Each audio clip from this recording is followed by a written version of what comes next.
جی السلام علیکم، آپ کا میزبان عدنان حیدر، پروگرام خبر نشر سے جاوید ہمارے ساتھ ہیں۔ صاحب، مجھے ہندوستان کے میڈیا کی سمجھ نہیں آ سکی، مطلب ان کے سر پہ پاکستان ہر وقت سوار رہتا ہے کہ پاکستان کے علاوہ ان کے پاس کوئی ایشو، کوئی ٹاپک نظر نہیں آتا۔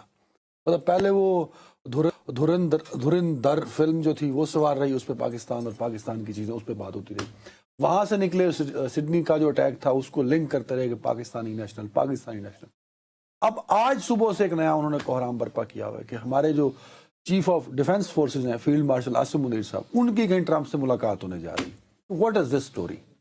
اچھا خیر، اس سٹوری کو انڈیا والے پلے آپ ضرور کر رہے ہیں ایک خاص نقطہ نظر سے، لیکن یہ انہوں نے نہیں۔ لیٹس بی فیئر، ہم ان کی طرح نہیں ہیں کہ غیر ذمہ دارانہ رویے کا مظاہرہ کریں۔ یہ خبر جو ہے یہ بنیادی طور پر بین الاقوامی طور پر بڑی مستند گردانی نیوز ایجنسی نے دی ہے، رائٹر جس کو کہتے ہیں، ٹھیک ہے؟ ان کے پاکستان میں بیسڈ دو نمائندوں نے مل کر یہ سٹوری لکھی ہے، جس میں انہوں نے یہ دعویٰ کیا ہے کہ یہ ممکن ہے کہ آئندہ چند ہفتوں میں، ٹائم فریم کو طے نہیں کیا، امریکی صدر کی فیلڈ مارشل صاحب سے 6 مہینوں میں تیسری ملاقات ہوگی، امکان ہے، یہ ہو خبر رائٹرز سکتی کی تھی، ہے۔ اٹھا ہندوستان کے چینل اور اس پہ وہ اس خبر کو جس انداز میں پھر اب انڈیا جو ہے وہ پروجیکٹ کر رہا ہے، اور کافی حد تک اس سٹوری میں بھی اس طرف اشارے ہیں، اس کو پھر زیادہ وہ مٹھا ڈال رہا ہے جس کو ہم کہتے ہیں انڈیا والے۔ وہ یہ ہے کہ ان کا یہ کہنا ہے کہ اگر یہ ملاقات ہوگی تو اس میں جو ٹرمپ جو ہے وہ صرف ایک بات پر زور دے گا، وہ زور دے گا کہ پاکستان آپ جلد از جلد فیصلہ کریں کہ آپ غزہ کے لیے جو اس نے منصوبہ بنا رکھا ہے کہ جنگ بندی کے بعد وہاں پہ ایک انٹرنیشنل اسٹیبلائزیشن فورس ہو، اس کے لیے آپ کتنی نفری کب اور کن شرائط پر کر رہے ہیں، جلد از جلد کرو، ٹھیک ہوگی بات۔ اب یہ کہ جی یہ ملاقات ہوگی اور اس میں کچھ اس طرح کا مطالبہ کیا جائے گا، اس کے لیے ظاہر ہے کہ ذرائع ہوتے ہیں، تو وہ دعویٰ کرتے ہیں کہ انہیں یہ خبر جو ہے، ویسے تو 2 افراد نے دی ہے، دوسرے فرد کو انہوں نے ڈسکرائب نہیں کیا کہ وہ کون صاحب تھے، کابینہ کے رکن تھے، کیا تھے، لیکن ایک صاحب کے بارے میں انہوں نے کہا ہے کہ جنرل صاحب کی معاشی سفارتکاری میں، تو مجھے سمجھ نہیں آتی کہ جنرل صاحب کی معاشی سفارتکاری کیسے ہو سکتی ہے۔ سفارتکاری اگر ہو رہی ہوگی تو پاکستان کی معاشی سفارتکاری ہو رہی ہوگی نا۔ جنرل صاحب اپنے طور پر تو نہیں معاشی سفارتکاری کر رہے، انہوں نے کوئی دکان کھول رکھی ہے، ہیلو ٹھیک ہے، یا کوئی فیکٹری چلاتے ہیں، اینی بہرحال وہ جس طرح لکھنا ان کی مرضی ہے۔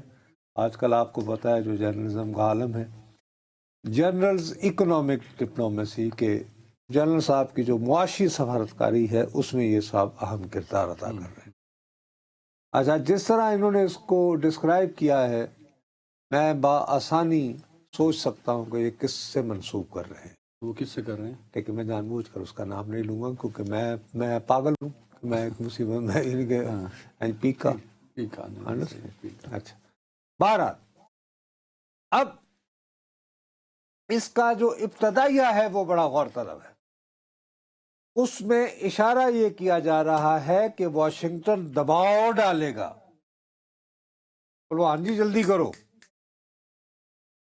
اب یہ فیصلہ کرنے کے بعد کہ دباؤ ڈالا جائے گا، لوگوں سے تبصرہ لیا جا رہا ہے، اور اس کے لیے انہیں دنیا میں کوئی نہیں ملا۔ وہ ایک تھنک ٹینک میں کام کرتا ہے، مائیکل کوگل مین، اس کی میں کلاس لیتا ہوتا تھا، اللہ کے فضل سے اس نے مجھے بلاک کر رکھا ہے۔ اس نے بلاک کیا ہوا آپ کو؟ اتنا بڑا وہ آزادی رائے کا چیمپئن ہے اور اوپن اپنا ڈسکشن۔ خیر، اس نے یہ کہا، ویسے وہ